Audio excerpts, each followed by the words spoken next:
I was staring at my wife's laptop screen at 11:47 p.m. on a Tuesday, and the words I read made my blood run cold. Can't wait to feel you inside me again tomorrow.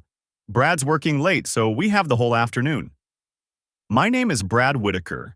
I'm a 34-year-old mechanical engineer at Boeing in Seattle, married for 7 years to Emily Whitaker, née Patterson. We have 2 kids, Jake, age 5, and Lily, age 3. Until 11 minutes ago, I thought I had a pretty good life. I wasn't snooping. That's what killed me the most. Emily had asked me to find a recipe she'd saved in her bookmarks while she was giving the kids their bath.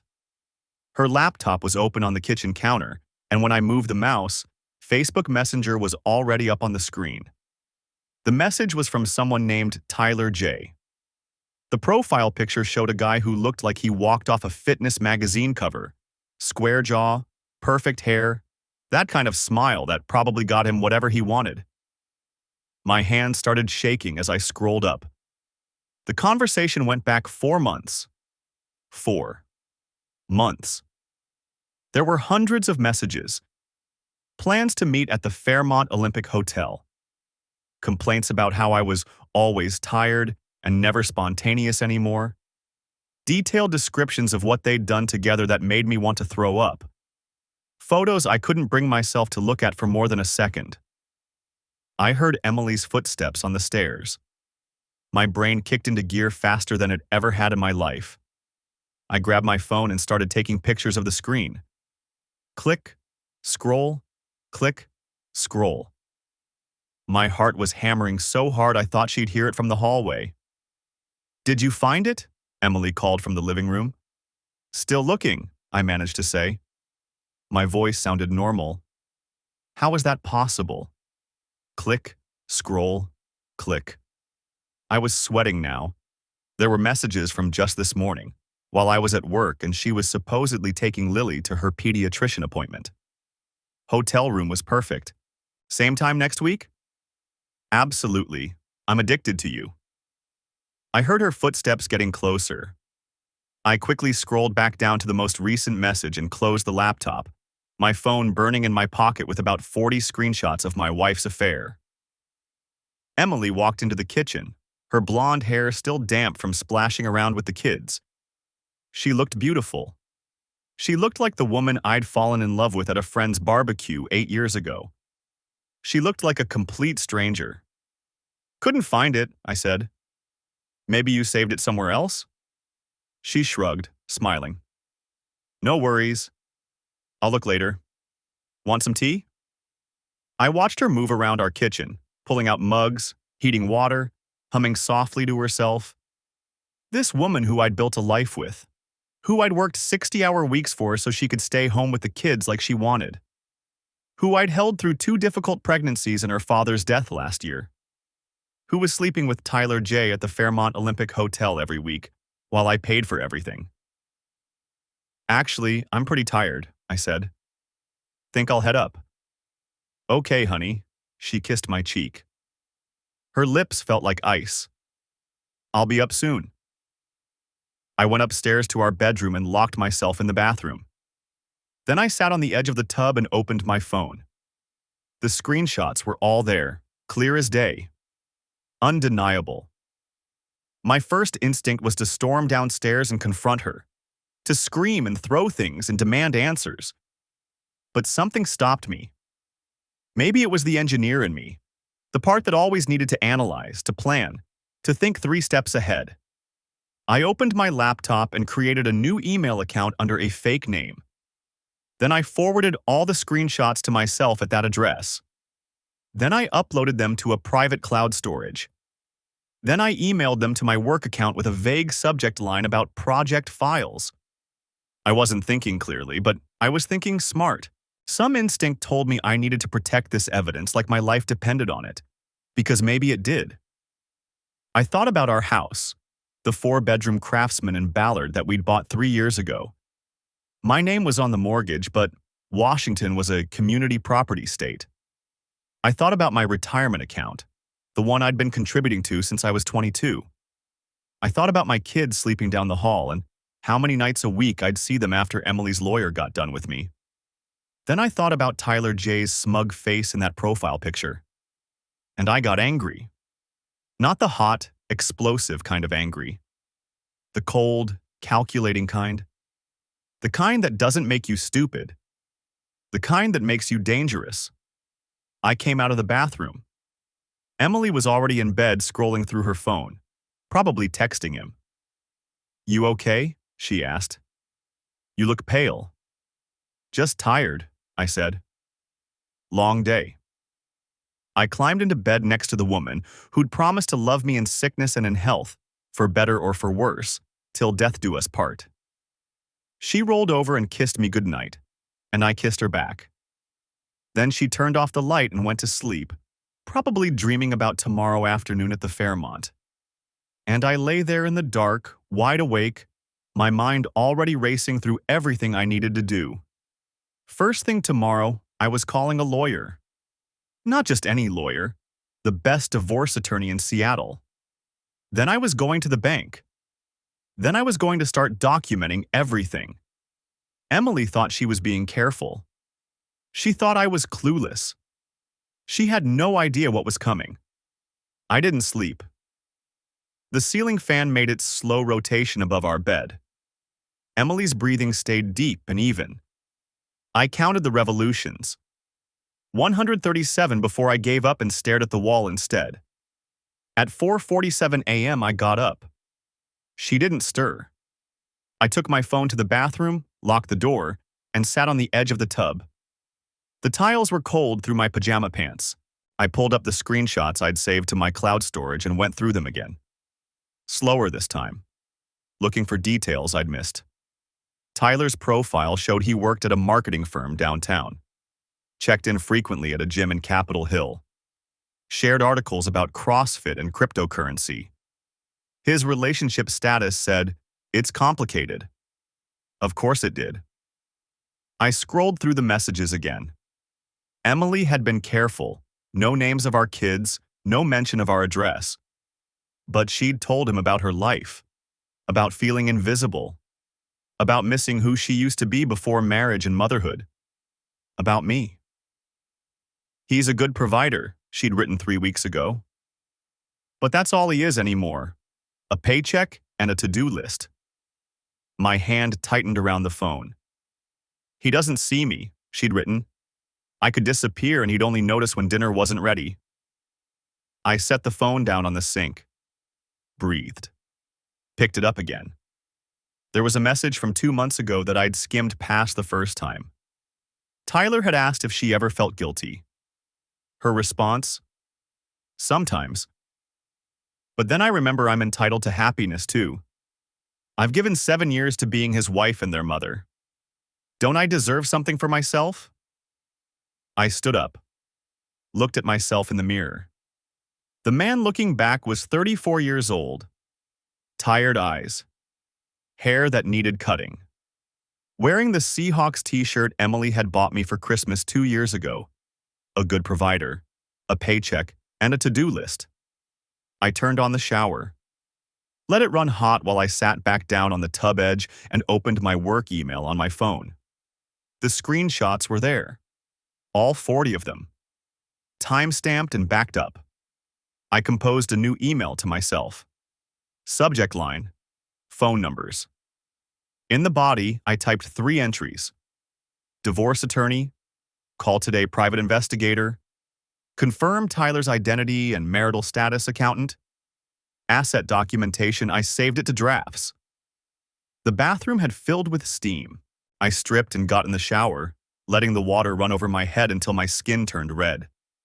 When I came out, Emily was awake. "You're up early," she said. She was sitting up in bed, checking her phone. I wondered if she was texting him. "Couldn't sleep," I said.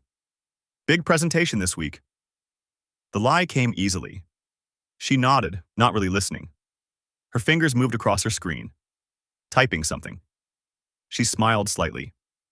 "I'm going to get coffee started," I said. "Thanks, babe." "Babe." I went downstairs. The kitchen looked different in the pre-dawn darkness. I'd made coffee in this room 1,000 times, but now every surface felt unfamiliar. The counter where I'd discovered her messages, the table where we'd eaten dinner 6 hours ago while she smiled and asked about my day. The coffee maker gurgled to life. I pulled up my personal email and searched for divorce attorneys. Seattle had hundreds. I needed someone aggressive, someone who specialized in custody cases. I found a firm with good reviews, opened at 8 a.m.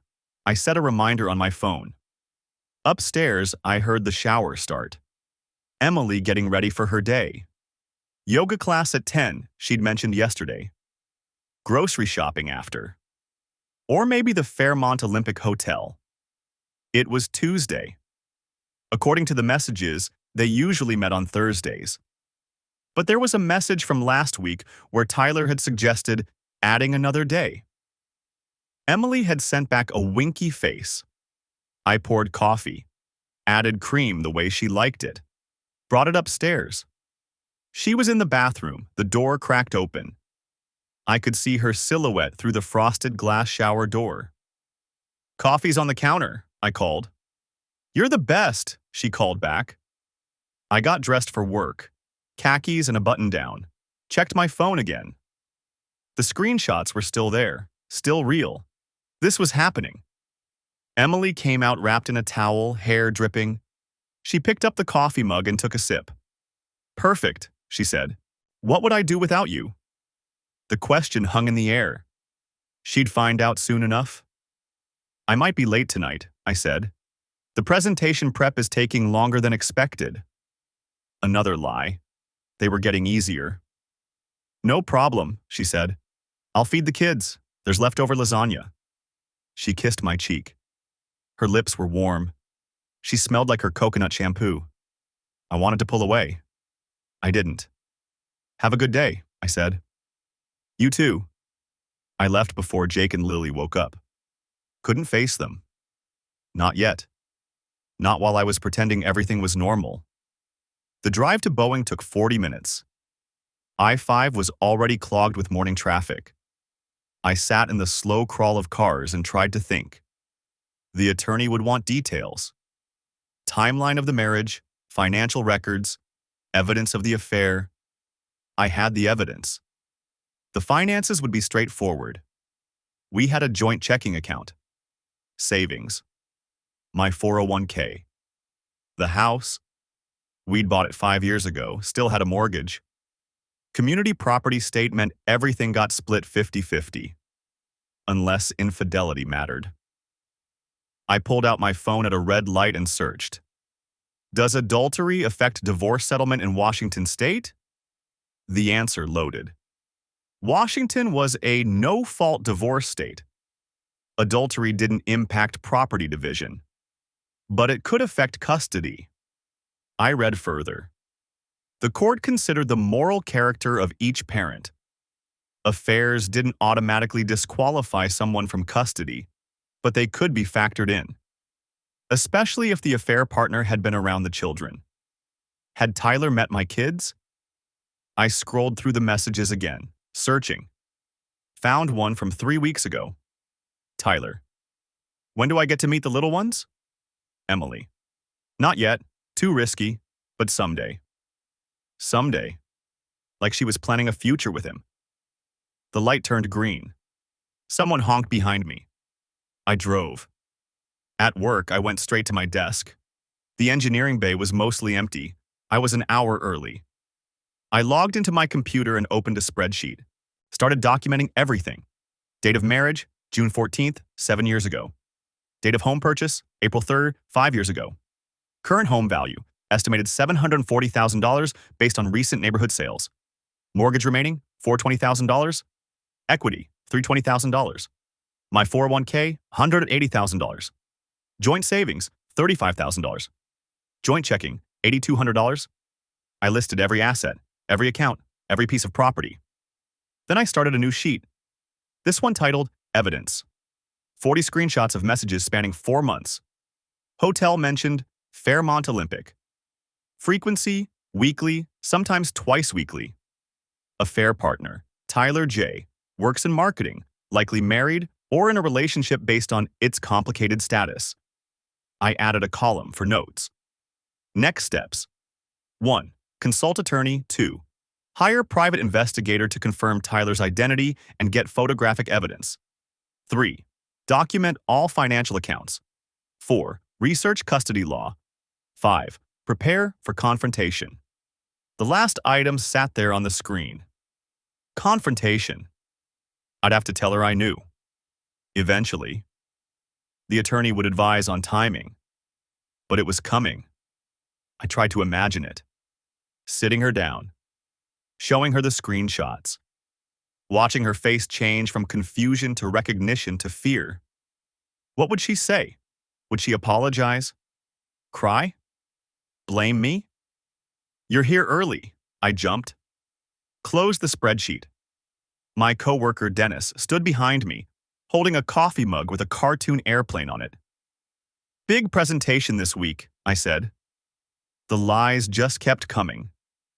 Right, the wing stress analysis. You ready? Getting there. He nodded and moved to his own desk. I opened the presentation file and stared at it without seeing anything. At 7:58 a.m., I went to the bathroom, locked myself in a stall and pulled up the divorce attorney's number. At exactly 8 a.m., I called. A receptionist answered. Professional voice. Law offices of Brennan and Associates. How may I direct your call? I need to schedule a consultation, I said. Divorce case. Of course. Let me connect you with our intake coordinator. Hold music, something classical. Mozart, maybe. A new voice came on. Woman, older. This is Patricia. I understand you're looking to schedule a consultation. Yes. Can I get some basic information? Your name and a brief description of your situation? Brad Whitaker. I've been married 7 years. 2 children, ages 5 and 3. I discovered my wife is having an affair. I have documentation. I sounded calm, detached, like I was describing someone else's life. I see. And you're looking to file for divorce? Yes. We have an opening tomorrow at 2 p.m. or Thursday at 10 a.m. Tomorrow, Wednesday, less than 24 hours. Tomorrow works. Perfect. The consultation is 1 hour, no charge. Please bring any documentation you have. Financial records, evidence of infidelity, anything relevant to custody or property division. I will. Can I get a phone number where we can reach you? I gave her my cell. Excellent. You'll receive a confirmation email within the hour. Is there anything else I can help you with today? No, thank you. I hung up. Sat there in the bathroom stall, phone in my hand. Tomorrow at 2 p.m. this became real. I went back to my desk, opened the presentation file, tried to focus on wing stress calculations and load-bearing analyses. My phone buzzed at 8:47 a.m. Email confirmation from Brennan and Associates. Your consultation is scheduled for Wednesday, November 15th at 2 p.m. I saved it. Then I opened a new browser window and searched for private investigators in Seattle. The alarm went off at 6:15 a.m. I'd been staring at the ceiling for an hour. Emily stirred beside me, her hand briefly touching my shoulder before she rolled out of bed. The same gesture she'd made 1,000 mornings. Maybe 10,000. I wondered if she'd touched him the same way yesterday afternoon. Coffee? She asked, pulling on her robe. Yeah, thanks. My voice sounded normal. I'd practiced it in my head during those dark hours, testing different tones, different inflections, casual, unchanged. The word thanks had to carry exactly the right weight. Not too warm, not too cold. She padded downstairs. I heard the coffee maker start its familiar grinding routine. I got up and dressed for work. Navy slacks, light blue button-down, brown belt. The same outfit I wore every Tuesday. Boeing didn't have a strict dress code for engineers, but I liked the routine. Routine meant predictability, control. Funny how that worked. Jake wandered into our bedroom, dragging his stuffed elephant. Dad, Can we have pancakes? Ask Mom, buddy. I've got an early meeting. I didn't have an early meeting, but I needed to be out of the house before the normal rhythm of the morning could trap me into saying something I'd regret. The attorney appointment wasn't until 2 p.m. I had 7 hours and 43 minutes to kill. Downstairs, Emily had already started the pancakes. She knew Jake would ask. She always knew. I thought you said you had an early meeting. She flipped a pancake with practiced ease. I do. I'll grab coffee on the way. I just made a full pot. I know, I'll take some in the travel mug. She studied me for a second. Just a flicker of something. Curiosity, maybe suspicion. Then it passed. Okay, there's leftover meatloaf if you want to take it for lunch. Sure, thanks. That word again? Thanks. I was saying it too much. Normal Brad didn't thank Emily for every little thing. Normal Brad took these gestures for granted because they were part of the fabric of marriage, the unspoken division of labor that made a household function. But Normal Brad died at 11:47 p.m. last night. I poured coffee into the travel mug, grabbed the meatloaf container from the fridge, and kissed Lily on the top of her head. She was already in her high chair, fingers sticky with syrup. Bye, Daddy, she said, around a mouthful of pancake. Bye, sweetheart. Emily walked me to the door. Another routine. She always did this, even when I was running late. She kissed me. Quick, domestic, the kind of kiss that meant, have a good day, and nothing more. I kissed her back. Her lips tasted like coffee and lies. See you tonight, she said. Yep. I walked to the car, set the meatloaf and coffee in their designated spots, backed out of the driveway. Emily waved from the doorway, Lily visible behind her in the kitchen. Picture perfect. I drove 3 blocks, pulled into a Safeway parking lot, and sat there with the engine running. My hands were shaking. I gripped the steering wheel until my knuckles went white, forcing the tremors to stop. Breathe in. Count to 4. Breathe out. Count to 4. An engineer's approach to panic management. Reduce the problem to its mechanical components, address each variable systematically. It didn't work. I pulled out my phone and opened the cloud storage app. The screenshots were still there. 40 images of evidence that my marriage was a performance, a carefully maintained illusion. I scrolled to one from 3 weeks ago. Emily. He's taking the kids to his parents this Saturday. I'll have the whole afternoon. Tyler J. The usual place? Emily. Yes. 2 p.m.? Tyler J. Can't wait. Wear that blue thing I like. Emily. You're bad. Tyler J. You love it. 3 weeks ago, I'd taken Jake and Lily to my parents' house in Tacoma. Mom had wanted to see them, and Emily said she needed a break. Just a few hours to myself, she'd said. Maybe I'll get a pedicure, read a book. I'd felt guilty for not suggesting it sooner. We'd stayed until almost 6 p.m. because Dad wanted to show Jake his model train setup in the garage. When I got home, Emily was in the kitchen making dinner, her hair damp from a shower. She'd seemed relaxed, happy. Good day, I'd asked. Exactly what I needed, she'd said. I closed the app and set the phone in the cup holder. 7:14 a.m. 6 hours and 46 minutes until the attorney appointment. I couldn't go to Boeing, couldn't sit at my desk and pretend to run thermal stress calculations while my brain replayed every moment of the last 4 months, reinterpreting every interaction, every excuse, every "I'm just tired, and I have a headache" through the lens of what I now knew. Instead, I drove to Discovery Park, parked at the north lot and walked the loop trail. The morning was overcast, typical for Seattle in November. A thin mist hung over the sound. I passed a few joggers, a woman walking 3 dogs, an older couple holding hands. I wondered if they were happy, or if they were just better at hiding it. The walk took 90 minutes. By the time I got back to the car, my shoes were muddy, and my phone showed 2 missed calls from work. I called back. Got voicemail for Dennis Carver, my project lead. Hey Dennis, it's Brad. Sorry I missed you. I'm taking a personal day. Something came up. I'll have my phone if anything urgent develops. Professional? Calm. Exactly what Dennis would expect. I hung up and checked the time. 9:23 a.m., 4 hours and 37 minutes.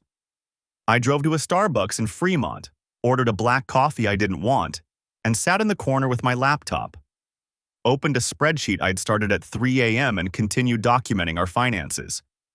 Checking account, 8,347.62 savings.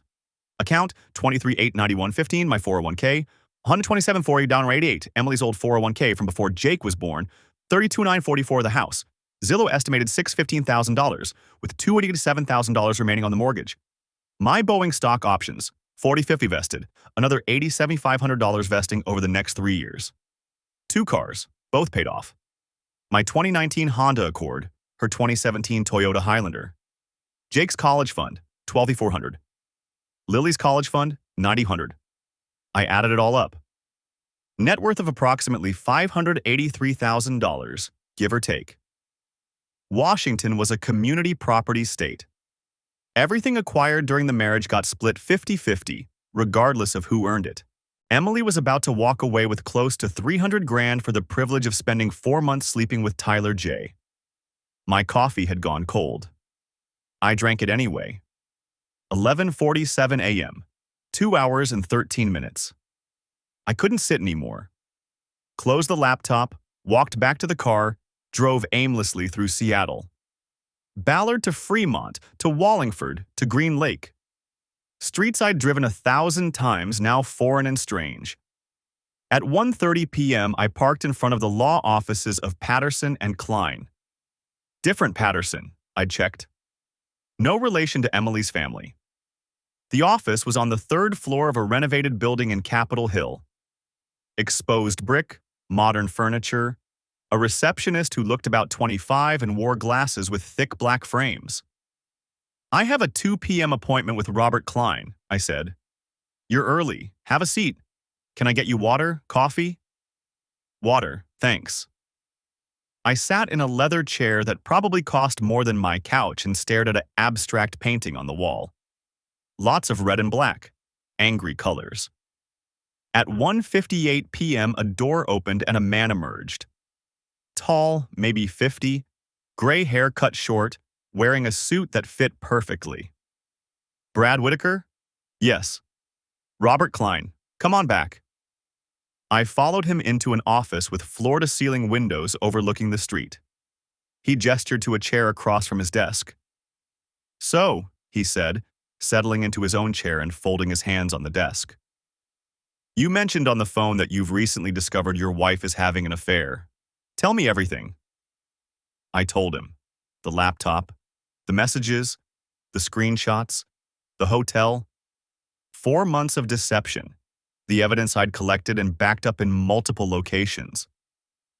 Klein listened without interrupting, occasionally making notes on a yellow legal pad. When I finished, he leaned back in his chair. First question, he said. Do you want to try to save the marriage? No. I didn't hesitate, didn't have to think about it. All right. Second question. What's your primary objective? Asset protection, custody of the children, or both? Both. But custody is non-negotiable, Klein nodded. Let's talk about what that looks like in Washington state. The attorney consultation ended at 3:15 p.m. I sat in my car in the parking garage for 20 minutes, staring at nothing. Klein had given me homework. Document everything. Every hotel visit I could confirm, every late arrival home, every unexplained absence. He wanted me to pull phone records, credit card statements, anything that could establish a pattern. The affair itself won't affect property division in Washington, he'd said, but it matters for custody. A parent who prioritizes an affair over their children's well-being shows questionable judgment. I drove to a coffee shop 3 blocks from our house, not our usual place, somewhere Emily would never go. I ordered black coffee I didn't want and opened my laptop. First, phone records. We had a family plan through Verizon. I logged into the account using credentials Emily didn't know I'd changed 2 months ago when we had that billing issue. My name was on the account. I had every right. The records went back 18 months online. I downloaded everything from the past 6 months and opened the spreadsheet. There, Tyler's number appeared 847 times in 4 months. Texts mostly, but also calls, dozens of calls, some lasting 45 minutes or more. I cross-referenced the timestamps with my own calendar. Tuesday afternoons while I was at work, Thursday mornings after I left, late nights when I was supposedly asleep. One call at 2:17 a.m. on a Saturday 3 weeks ago. I'd been asleep next to her. She must have taken the phone into the bathroom. I felt that cold anger again. The useful kind. I created a new spreadsheet. Dates, times, duration. I color-coded the calls that happened while I was home in red. There were 37 of them. Next, credit card statements. Emily had her own card on our joint account.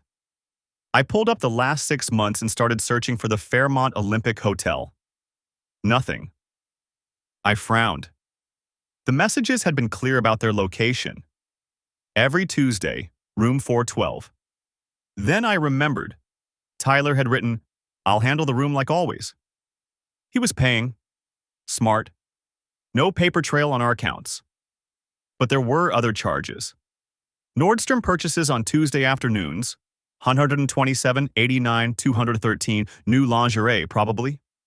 A waxing appointment at a spa in downtown Seattle, $95, the morning of one of their meetings. Lunch at a restaurant near the hotel, $43, charged at 1:47 p.m. on a Tuesday 5 weeks ago. I documented everything. My coffee went cold. I ordered another one. Third, Emily's schedule. I opened my phone and pulled up the shared family calendar we maintained. Emily's yoga classes, the kids' activities, her book club, her volunteer work at Jake's school. I cross-referenced every entry against the phone records. Yoga on Tuesday afternoons. Except the yoga studio's website showed classes at 5:30 p.m. and 7 p.m. on Tuesdays. Emily's calendar blocked 1 p.m. to 4 p.m., 3 hours, every single week. Book club on Thursday nights twice a month. I found the book club's Facebook page. They met on the first and third Wednesday of each month. Not Thursdays. She'd been lying about everything. I added each discrepancy to my spreadsheet. Dates, claimed activity, actual activity, phone records showing contact with Tyler during those times. The documentation grew. 5 pages. Then 8. I worked for 2 hours straight. When I finally looked up, the coffee shop was nearly empty. It was 5:43 p.m. My phone buzzed. Emily. When will you be home?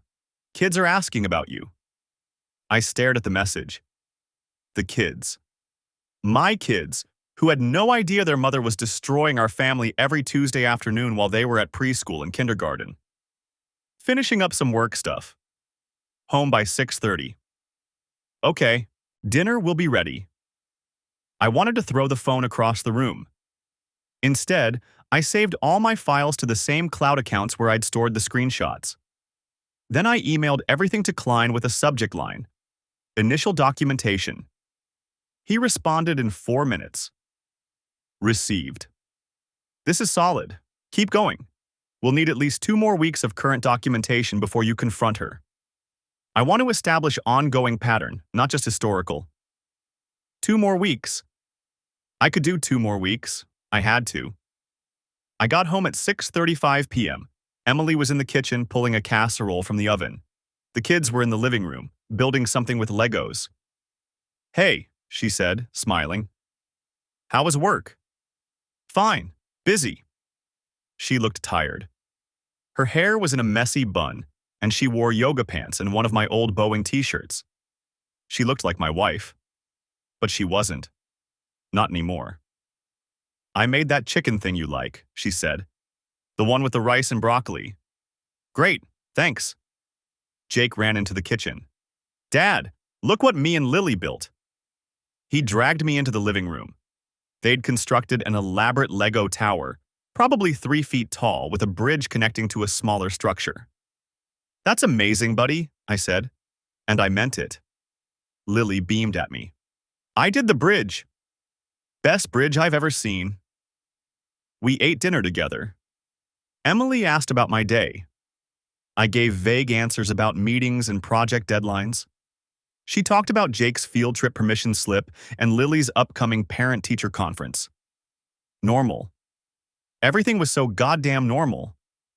Except I kept seeing those messages in my head. I can't stop thinking about Tuesday. You're incredible. I've never felt like this before. I ate my chicken and rice. I helped Lily cut her broccoli. I refilled Emily's water glass when she asked, and I documented everything mentally. Her demeanor, her comfort level, the ease with which she maintained this double life. After dinner, I gave the kids their bath while Emily cleaned the kitchen. Jake told me about a kid in his class who brought a lizard for show and tell. Lily sang a song she'd learned at preschool. I dried them off and helped them into pajamas. We read 3 books. Jake picked 2, Lily picked 1. I tucked them in and kissed their foreheads. Love you, Dad, Jake said sleepily. Love you too, buddy. When I came downstairs, Emily was on the couch with her laptop. The same laptop where I'd found the messages. She was shopping for something online. Throw pillows, it looked like. Kids down? She asked. Yeah. I sat next to her. Not too close, not too far. The same distance I always sat. She leaned her head on my shoulder. I didn't pull away. I couldn't. Not yet. I'm glad you're home, she said quietly. I didn't respond. She closed her laptop and turned to face me. You seem distant lately. Is everything okay? The audacity of it. The sheer audacity. Just stressed about work, I said. Big project deadline coming up. Do you want to talk about it? Not really. I'll be fine. She studied my face for a moment, then nodded. Okay, but I'm here if you need me. I'm here if you need me, I almost laughed. I know, I said. She kissed my cheek and stood up. I'm going to take a shower and head to bed. You coming up soon? In a bit. Want to catch the news? Okay, love you.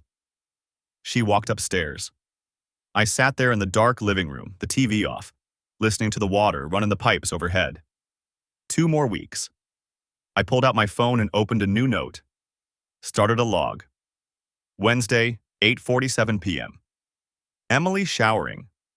Checked her phone earlier while I was giving kids bath. Left it on kitchen counter, face down. Didn't touch it, but noted the placement. Unusual. She normally keeps it with her. I would document everything now. Every deviation from normal behavior, every lie, every inconsistency.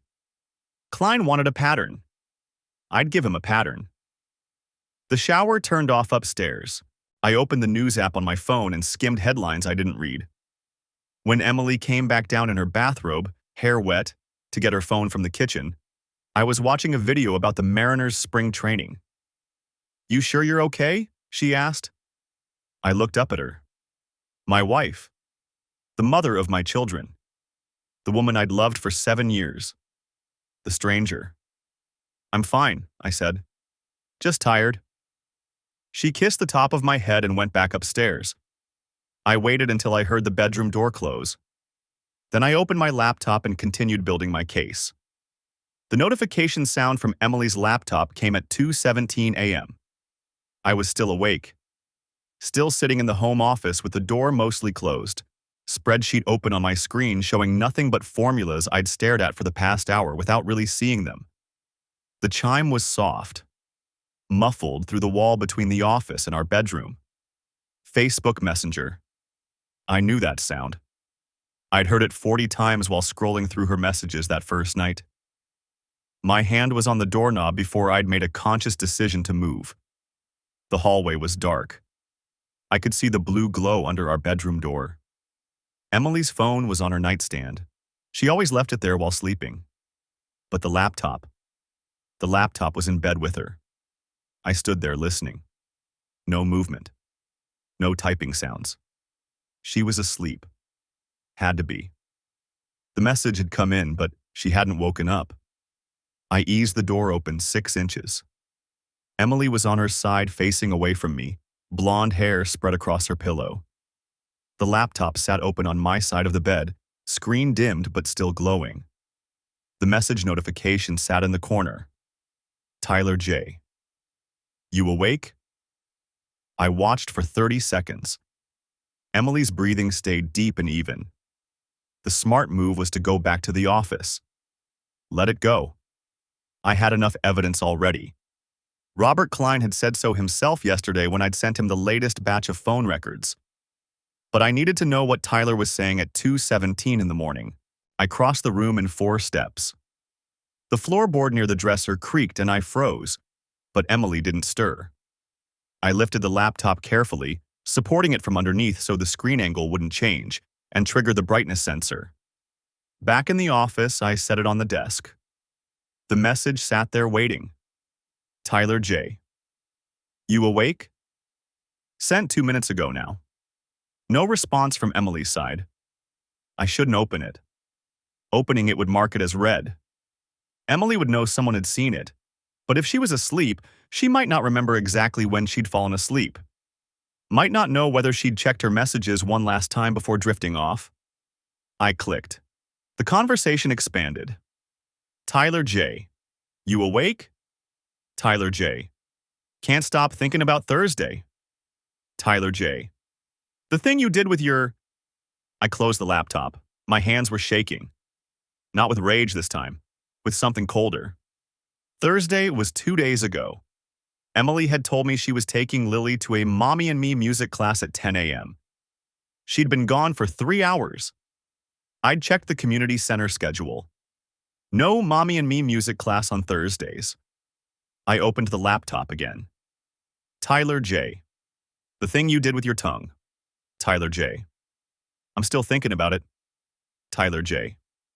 Want to see you again soon? Tyler J. Tomorrow? Tomorrow was today. Friday. I checked Emily's calendar on my phone. I'd synced it to mine 3 days ago using her laptop while she was in the shower. She had grocery shopping blocked out for 1 p.m. No groceries needed shopping for. I checked the fridge and pantry yesterday. We were fully stocked. Tyler was getting bolder, or more desperate. 4 messages in a row at 2 a.m. wasn't the behavior of someone satisfied with weekly hotel meetings. This was escalating. I photographed the screen, uploaded it to the same hidden cloud folder. Checked the timestamp on my watch. 2:23 a.m. Then I carried the laptop back to the bedroom. Emily hadn't moved. I slid it back onto my side of the bed, exactly where it had been, screen still glowing with Tyler's messages. In the morning, she'd see them. She'd know he'd messaged her late at night. She wouldn't know I'd read them first. I went back to the office and opened my documentation file. Evidence log. Day 8. 2:17 a.m. Facebook Messenger notification. Messages from Tyler J. You awake? Can't stop thinking about Thursday. The thing you did with your tongue.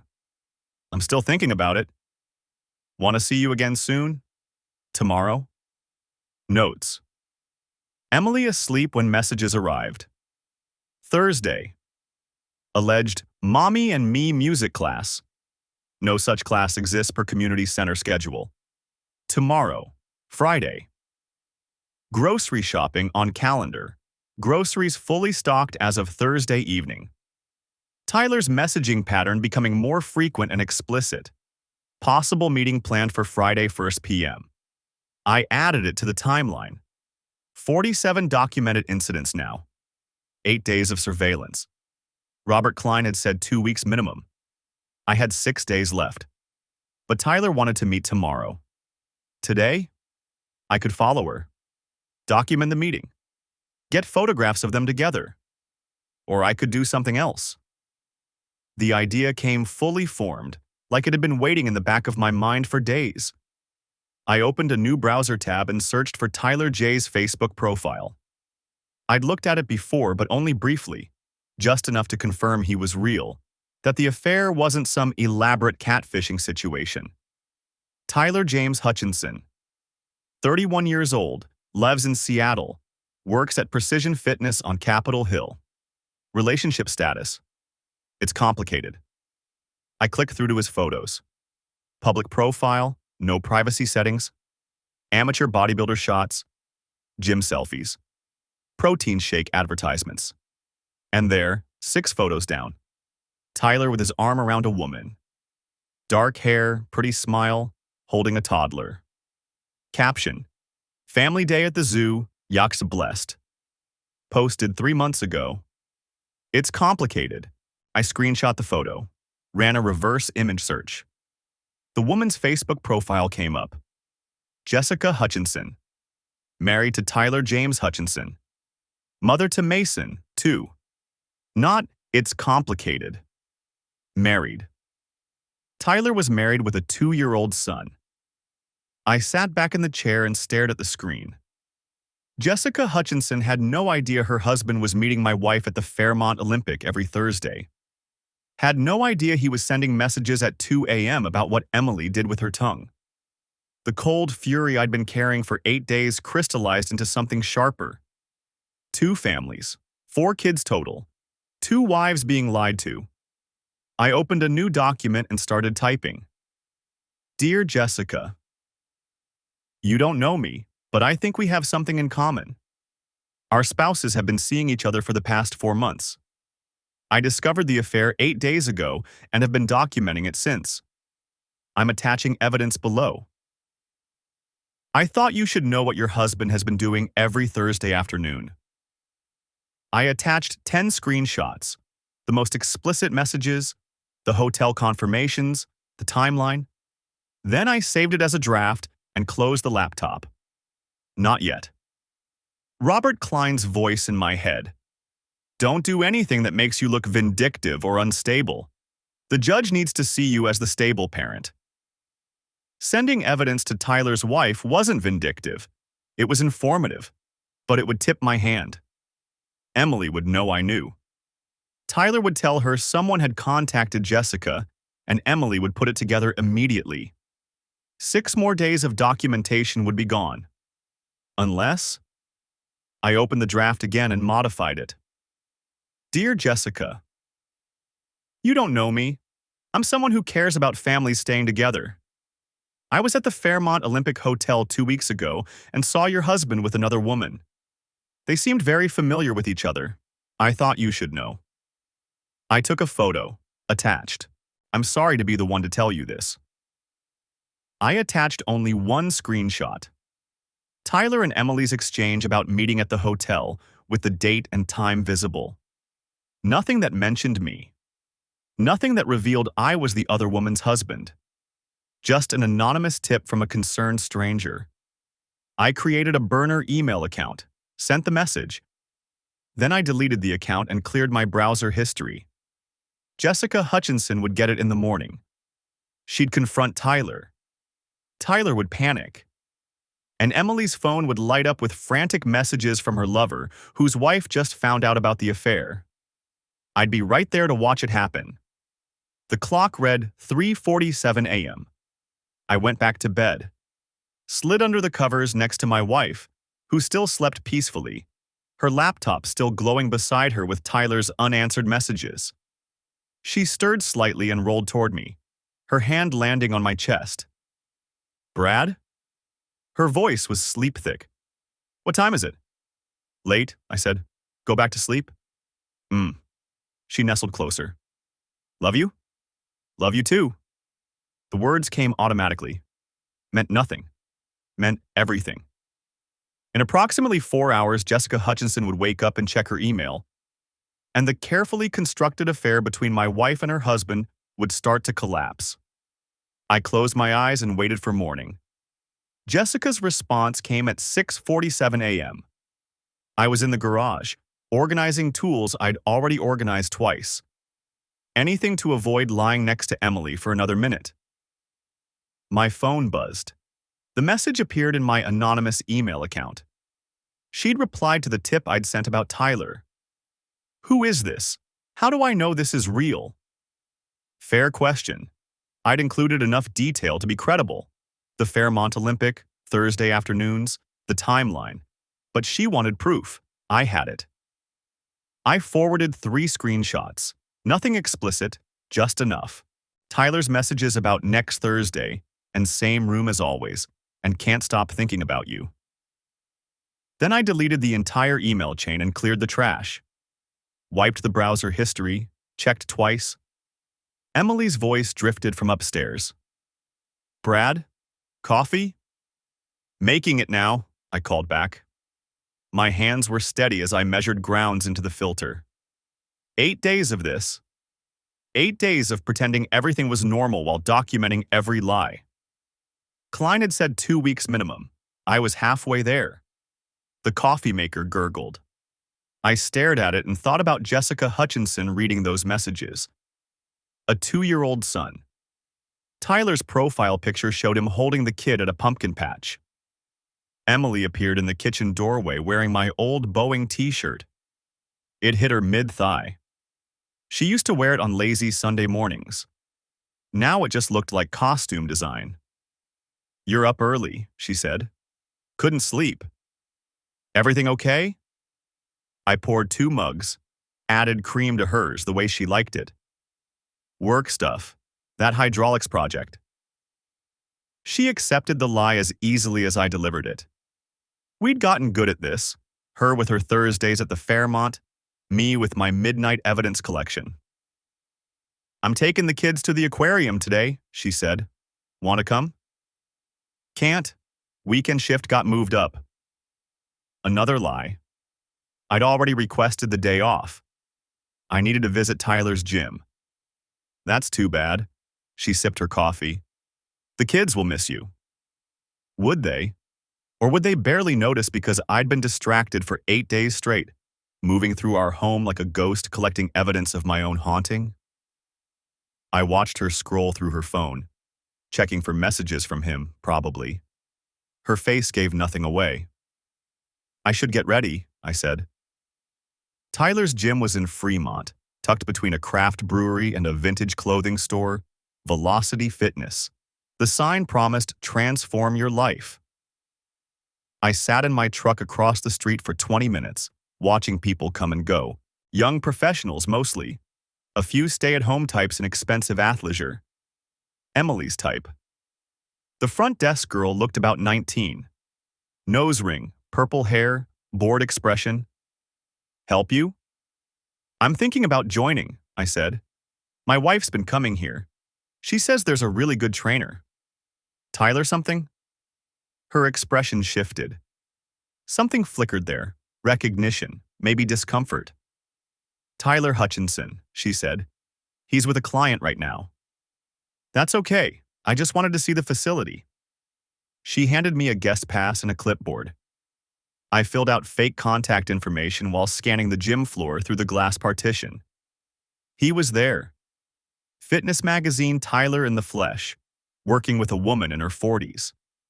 Counting reps, adjusting her form, smiling that perfect smile. I wondered how many of his clients he was sleeping with. The desk girl was watching me. Your wife, she comes on Thursdays? Usually. Huh. She looked away. Tyler's really popular, especially with the Thursday morning crowd. There it was. She knew. Maybe not specifics, but she knew something. I bet, I said. I toured the facility for 10 minutes, took a business card, promised to think about it. Back in my truck, I added a note to my documentation file. Velocity Fitness, Fremont. Desk staff potentially aware of inappropriate client relationships. Tyler H's Thursday morning schedule. Klein would know what to do with that. My phone rang at 2:15 p.m. Unknown number. This is Brad. Mr. Whitaker, this is Detective Amy Carlson with Seattle PD. Do you have a few minutes? My blood went cold. The anonymous email. Jessica must have... What's this about? I'm calling regarding a missing persons case. Trevor Walsh. We're following up on some leads and your name came up in our investigation. Trevor Walsh. Not Tyler. Not the affair. I exhaled slowly. I don't know anyone by that name. Mr. Walsh was last seen 2 weeks ago in the Ballard area. We're canvassing local residents and business owners. Did you notice anything unusual in your neighborhood during the week of October 15th? No, nothing. You live on Northwest 62nd Street? That's right. And you work at Boeing? Yes. There was a pause, paper rustling. Mr. Whitaker, do you own a silver Honda Accord? My wife does. Why? A vehicle matching that description was seen near Mr. Walsh's last known location. We're just trying to establish a timeline. Emily's car. Thursday, October 15th. That was the week before I found the messages. My wife uses that car for errands, I said carefully. Grocery shopping, taking the kids places. I couldn't tell you where she was on a specific Thursday 2 weeks ago. Of course. Is she available? I'd like to ask her a few questions. She's out with our kids right now, at the aquarium. I see. Could you have her call me when she gets back? Detective Carlson rattled off a number. I wrote it down on the back of Velocity Fitness's business card.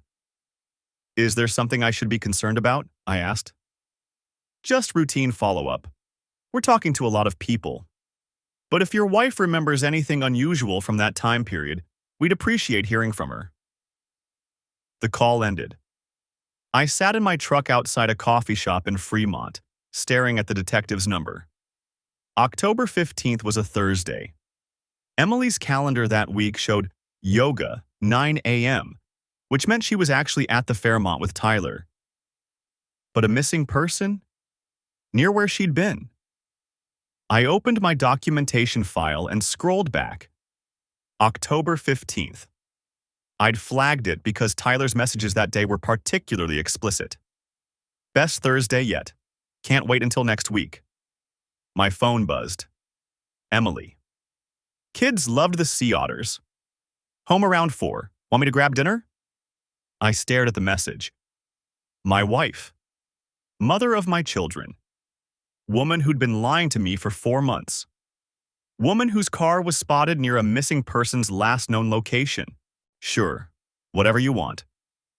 I called Klein's office, got his voicemail. It's Brad Whitaker. Something's come up.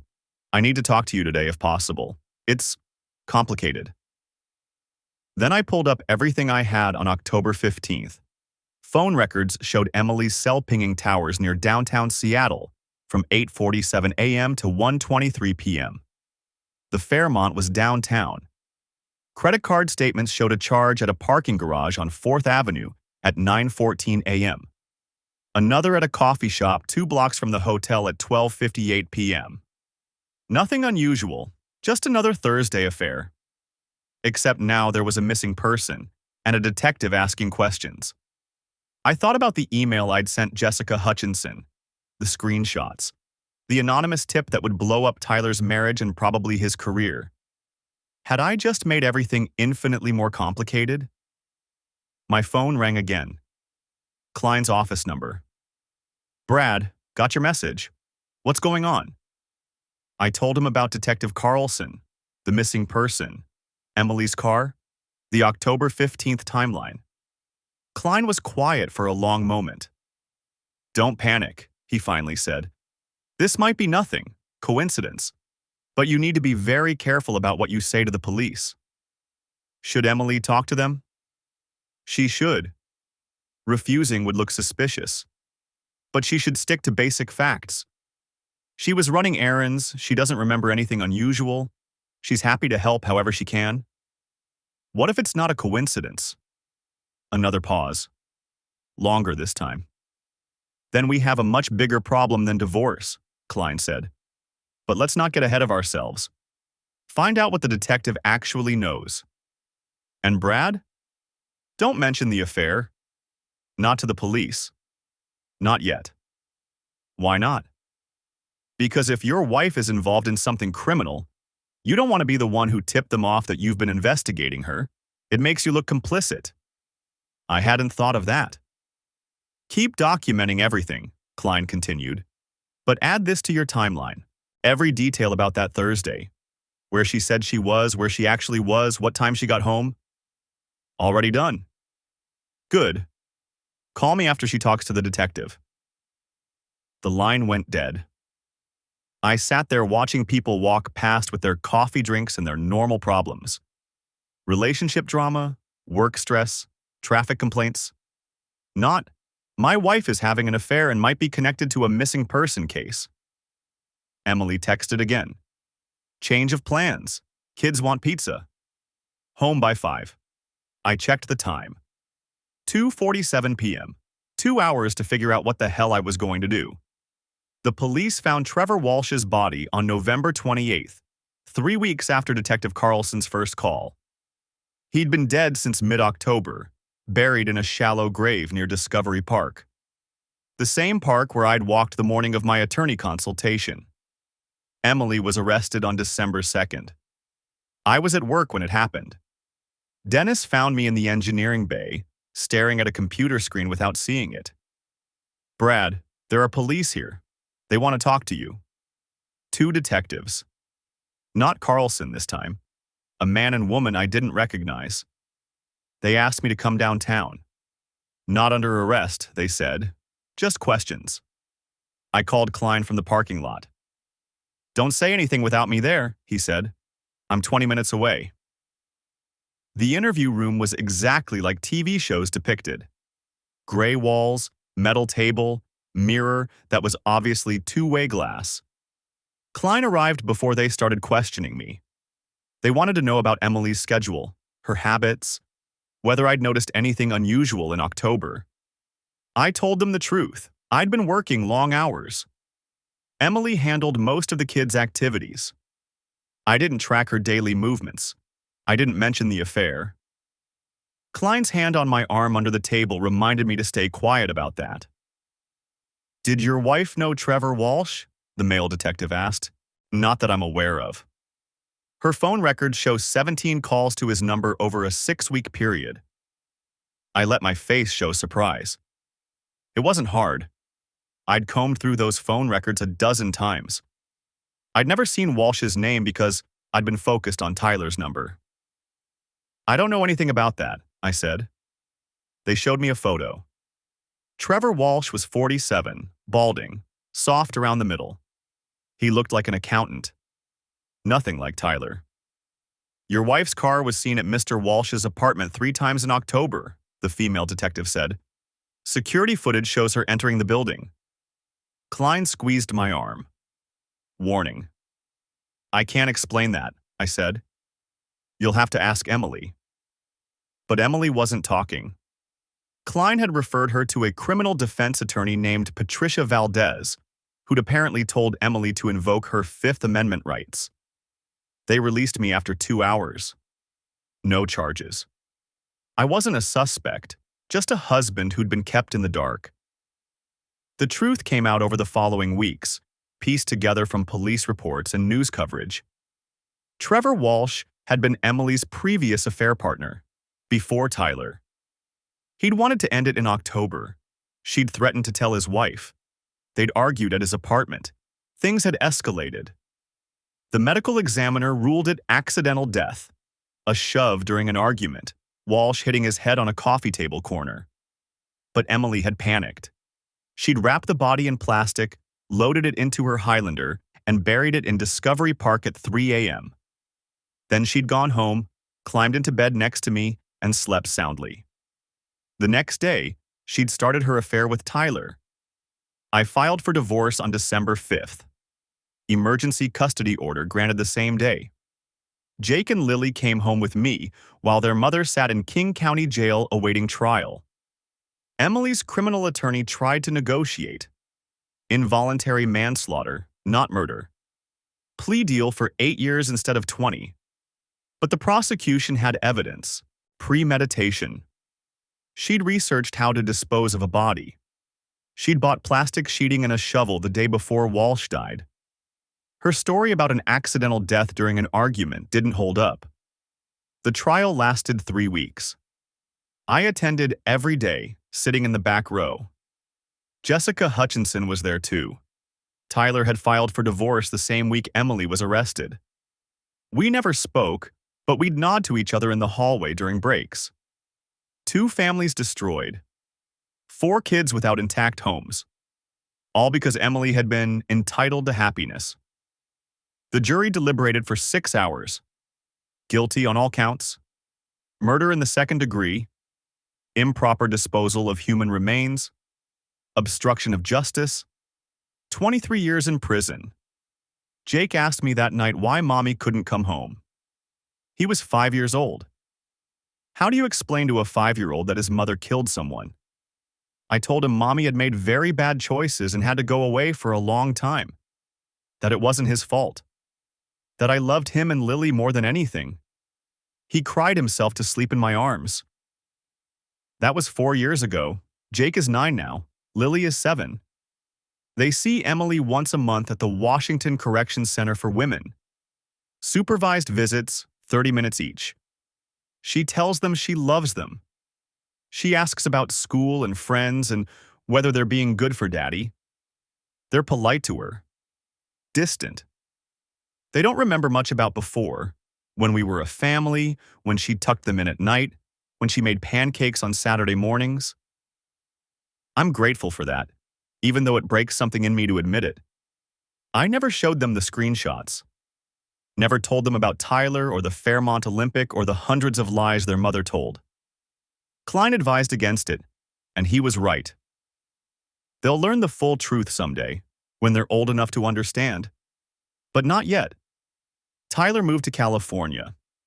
I heard through mutual acquaintances that he's engaged to someone new. Jessica Hutchinson remarried last year, a guy she met at her church. Mason probably doesn't remember his father.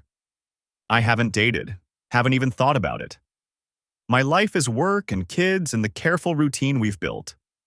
Soccer practice on Tuesdays, piano lessons on Thursdays, family movie night on Fridays.